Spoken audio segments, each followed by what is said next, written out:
modular pastry.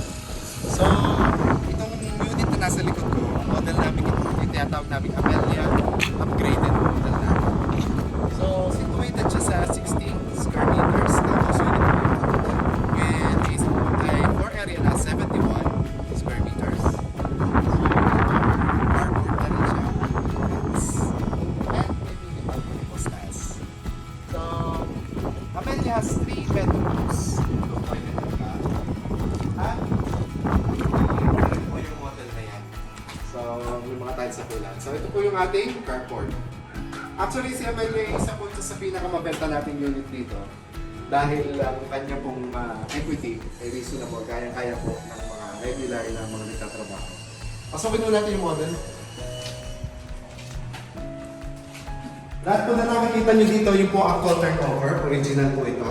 So, wala mo siyang pinagi sa floor plan. O, ito na po, nakatiles na po siya. At the same time, meron na po siyang inclusive na aluminum cabinets. Yan po, sa taas at sa baba. So, hindi na yung magkakaroon ng anay o anything. So, ito na rin po yung nakikita natin fixtures. Yan po yung install natin dito. So, mention ko kami for 3 bedrooms. This is the first bedroom. Sa baba.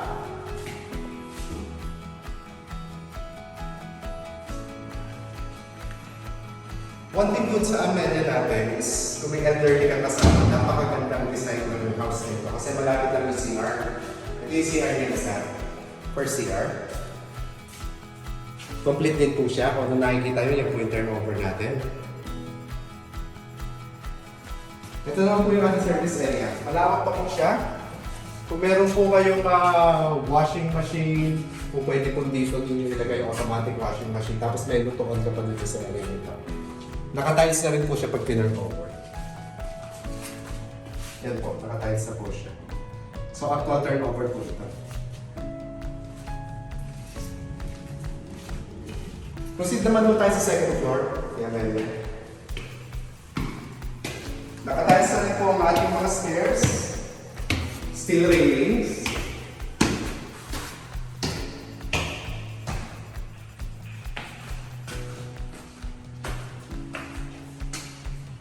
Ito po yung isang CR sa taas.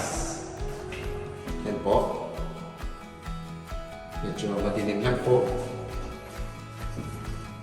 Bedroom number 2. So, partitions po natin dito. Concrete po. So, concrete po ating mga partitions dito.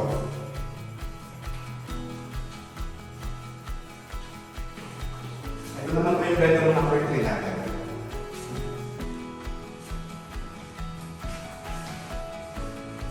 Pinaka-master's bedroom. Dahil ito po yung may access na punta sa araw.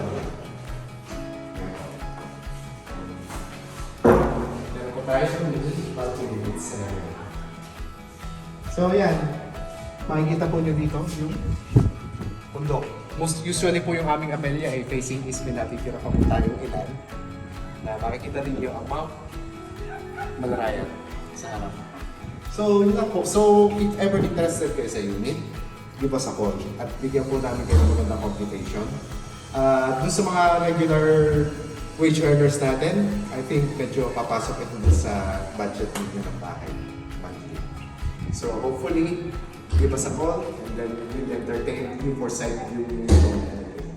So, yun lang po. Have a nice day. God bless.